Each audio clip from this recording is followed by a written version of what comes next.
मेरा नाम रवि पुजारी है और हम लोग बहुत पुराने कॉन्ट्रैक्टर थे। हमारे कंपनी का नाम था किरण कंस्ट्रक्शन कंपनी, जिसमें 3 पार्टनर थे, मैं, मेरा बड़ा भाई और मेरे पिताजी। मेरे पिताजी पास हो गए 2016 में। ये कंपनी में हम लोग काम कर रहे थे। हम लोग पीडब्ल्यूडी और बीएमसी के लिए रोड कॉन्ट्रैक्ट्स का काम लेते थे। काफ़ी सालों से हम लोग कर रहे हैं और 2005 तक हम लोगों ने काम किया। उसके बाद में थोड़ा टेंडर्स कोट करना हम लोगों ने कम कर दिया था। 2016 में मेरे पिताजी का निधन हुआ। उसके बाद में मैंने और मेरे भाई ने सोचा कि हम लोग एक काम तो नहीं कर रहे कंपनी में, तो हम लोग डिसोल्यूशन डीड बना रहे हैं। उसके बाद में ये कंपनी के नाम से हमने 2 प्रॉपर्टी लिया था, 2005 में और 2006 में। एक गोरेगांव में प्रॉपर्टी लिया था और एक वसई में प्रॉपर्टी लिया था। ये दोनों प्रॉपर्टी हमारे कंपनी के नाम से। दो जैसे कि मैंने बताया, हम कंपनी में काम लेना बंद कर दिया था। 2025 में राजेश कुमार झा, ये इंसान मेरे पास आए और मेरे को बोला कि मुझे आपकी कंपनी में लेना इंटरेस्ट है, मैं आपका कंपनी ले लूँगा। आप दोनों भाई लोग इसमें से आप रिटायरमेंट ले लीजिए, मैं और एक मेरा पार्टनर जिसका नाम विकास सिंह है, हम इसमें एंट्री ले लेंगे। इस तरह से बोल के मुझे उन्होंने कन्विंस किया और मुझे बोला कि मुझे आपके प्रॉपर्टी से कोई मतलब नहीं है, हमें सिर्फ कंपनी का नाम चाहिए, क्योंकि हम भी रोड का काम लेते हैं, पीडब्ल्यूडी में काम करते हैं। ऐसे बोल के हम लोग इसमें एक डीड बना दिया, रिकॉन्सिलिएशन ऑफ डीड, जिसमें हम दोनों भाई लोग रिटायरमेंट लिए और वो दोनों आ गए। उसमें हमने एक क्लॉज लगाया था, जो क्लॉज का नंबर है 23 और 24, जिसमें दोनों प्रॉपर्टी का क्लियरली एक उल्लेख किया गया था कि ये प्रॉपर्टी में उनका कुछ भी हक नहीं रहेगा, जो नए पार्टनर्स है उनका। ऐसे क्लियर करके चारों ने साइन किया, सब कुछ हो गया क्लियर। उसके बाद में इन्होंने क्या किया, मेरे से ओरिजिनल डॉक्यूमेंट्स ले लिए मेरे प्रॉपर्टी गोरेगांव के, ये बोल के कि मैं प्रॉपर्टी डीलिंग भी करता हूँ, तो मैं आपका ये जगह जो है मैं प्लॉट दिखाने में आपको हेल्प करूँगा। और मुझे बोले कि मुझे आपका ओरिजिनल पेपर्स दे दीजिए। तो मुझसे उन्होंने मेरा ओरिजिनल सेल डीड मांगा, पावर ऑफ अटॉर्नी मांगा और कंपनी का पार्टनरशिप डीड मांगा, ये बोल के कि मुझे आरओएफ में ओरिजिनल दिखाने को लगेगा। तो मुझसे उन्होंने ओरिजिनल ले लिया।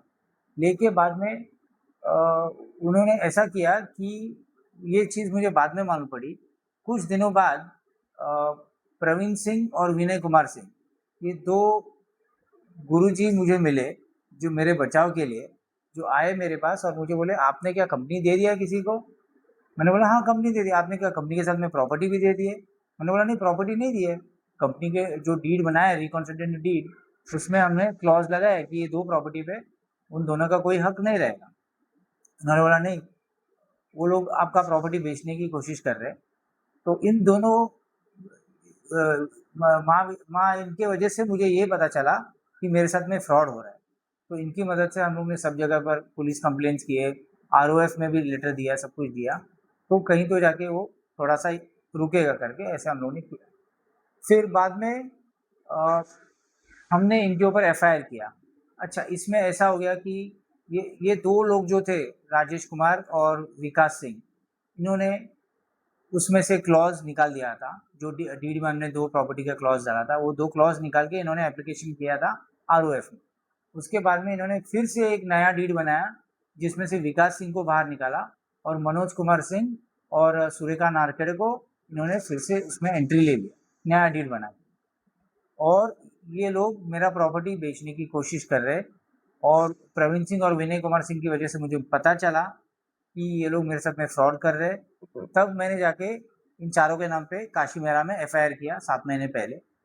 एफआईआर करने के बाद में 3-4 महीने बाद ये चारों लोगों ने फिर से मेरे ऊपर, मेरे भाई के ऊपर, प्रवीण सिंह के ऊपर और विनय कुमार सिंह के ऊपर चारकोप में एफआईआर लॉन्च किया।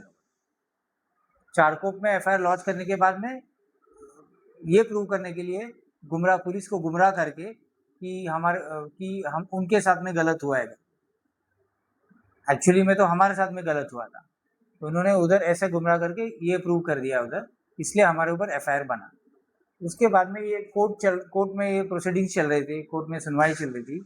आज मेरा मेन चीज़ बोलना ये था कि थाने कोर्ट में हमारा कोर्ट केस चल रहा था। कोर्ट केस में आज प्रूव हो चुका है और जज साहिबा की मदद से उन्होंने सत्य का साथ दिया है और उन्होंने हमें रिलीफ दिया है ये बोल के कि जो हमारे साथ में हुआ है वो गलत हुआ है और जो हमारा एफआईआर लॉन्च किया हुआ था पहला, वही सही है और ये चारों लोग आरोपी है और इन्होंने जबरन फोर्जरी करके कंपनी लेने के बहाने से प्रॉपर्टी के ऊपर कब्जा करने की कोशिश कर रहे हैं और इनके ऊपर सेक्शन 111 भी लागू हुआ है। इन आरोपी के ऊपर अलग-अलग प्रकार के एफआईआर हो चुके हैं, 10-12 एफआईआर हो चुके हैं इन लोगों के ऊपर, पहले से हो चुके हैं।